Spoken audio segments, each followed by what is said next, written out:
Washington City Police release new details on a murder case. Utahns can soon buy beer without leaving their cars.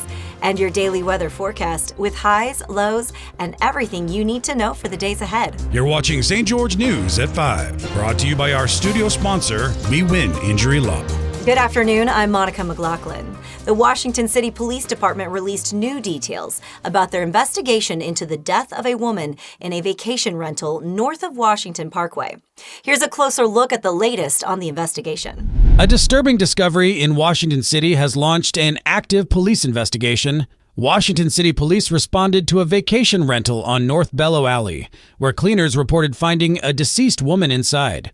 Washington City Police Lieutenant Corey Klotz addressed the public this afternoon. So currently we are investigating a homicide incident involving a 47-year-old female.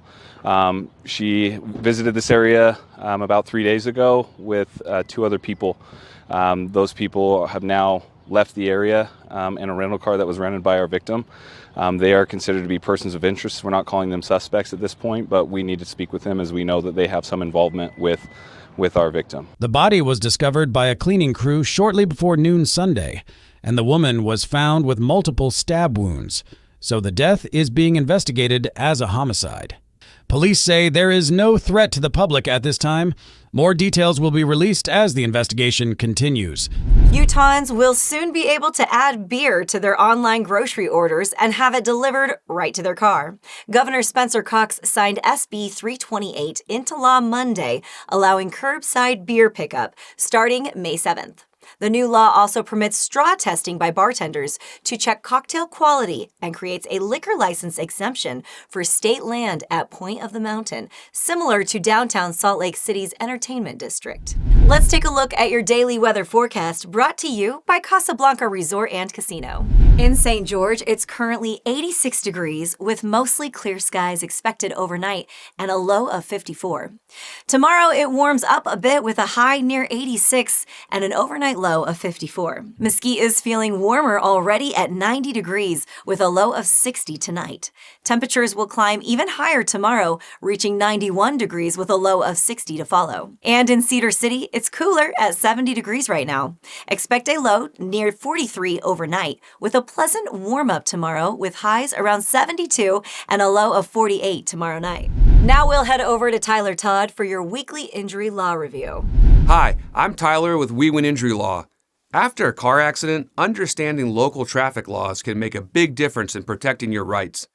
Utah follows a comparative negligence system, meaning your compensation may be reduced if you're found partially at fault. Police reports, witness statements, and traffic laws all play a role in determining liability. Knowing the rules of the road can help you build a stronger claim and ensure you get the compensation you deserve. Thanks, Tyler. A woman was rescued and airlifted to a hospital after crashing her snowmobile into a tree near Cedar Breaks National Monument on Monday. Iron County Sheriff's Lieutenant David Mitchell said the woman, believed to be in her late 20s or early 30s, suffered head injuries and was found unconscious by bystanders. After receiving medical attention on scene, she was flown out by Intermountain Life Flight with additional injuries, including a possible broken collarbone and dislocated shoulder. A Washington City man is facing felony charges after allegedly opening 2 credit cards using someone else's identity and leaving over $12,000 unpaid. Police say 46-year-old Jared Earl Anderson used the personal information of an acquaintance to open the accounts, and bank records later linked the transactions to his email, phone number, and home address.